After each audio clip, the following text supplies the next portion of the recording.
La sorcière est représentée de deux manières. Il y a la sorcière jolie, attirante, comme nous le voyons sur cette gravure de 1909. Trois sorcières complètement nues possèdent chacune un balai, c'est-à-dire l'attribut majeur de la sorcière. Le balai est leur moyen de locomotion, elles se déplacent avec en volant. Ces trois sorcières ont l'air d'être belles et douces, mais ce n'est que l'aspect extérieur. En réalité, il n'en est rien. Au contraire, elles sont extrêmement dangereuses, elles sont envoûtantes par la beauté qu'elles dégagent, et c'est cela en particulier qui les rend fatales. La chasse de Diane est réalisée entre 1616 et 1617. C'est une huile sur toile de Le Dominicain, un des plus grands représentants du classicisme. On le voit par le traitement des corps et de la nature qui sont idéalisés.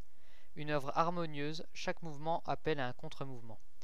Il n'est pas difficile de trouver Diane parmi tous ces personnages féminins. Elle est debout, et toutes les lignes fuyantes du tableau convergent sur elle.